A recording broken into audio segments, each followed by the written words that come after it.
That was the turning point, meeting Gordon Mills. I mean, we toured together. He was a singer too, in a group, and we toured together. And then he found Tom Jones, and we were friends prior to him finding him. And then, of course, he put me on the map, which was I thank him for. Overnight, you became a star. Started at the Palladium, I think, didn't it? Yeah, it started with the Palladium. And when Release Me came out, you know, it wasn't doing very well.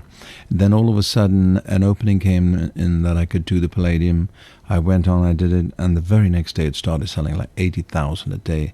And it went up to about 125,000 a day, which was 2.5 million in 6 weeks. How much of a difference did it make to your life? Well, a big difference because, you know, it gives you that little bit of security that, you know, you've been searching for. And it almost was an immediate global career, which, you know, it spun around the world, was #1 in 11 countries, and it was just amazing. I can go anywhere in the world now, and I can, and they all know these standard songs. Well, prior to this, I mean, there's some great stories that you mentioned in the book about, you know, having to, you know, take all your costume with you, washing and ironing it, and then actually trying to almost escape after a show through tiny windows in your dressing room and so on, because, you know, they were hard times. But now, you know, in '67 or thereabouts with Gordon Mills and the hit singles, that changed, didn't it? That changed, yeah. Everywhere is getting, you know, a misconception of what that meant, going out the back way.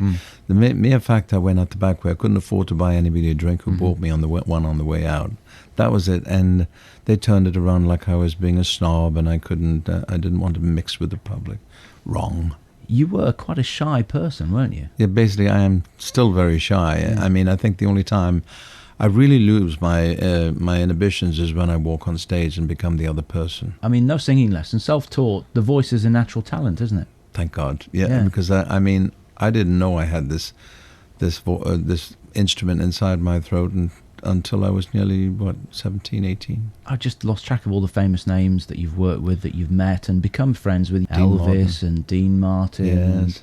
And anybody who's anybody in the world of entertainment, you've worked with and become friends with over the years, haven't you? Yeah. Well, you know, when I first started, I had the great thing of touring with the rock and roll tours, you know. And I got to meet Marty Wilde and Cliff Richard and Terry Dean, if you remember those names, and Duffy Powell. White sports coat and a pink carnation. Yes. Yeah. My very first time when I worked with Bob Hope and Bing Crosby, and I was doing the Bing Crosby show, and I was rehearsing, and he was standing there in front with his pipe in his hand. I was scared to death, you know, and I was rehearsing, and then after I finished, he said, "Boy, you got some sort of pipes."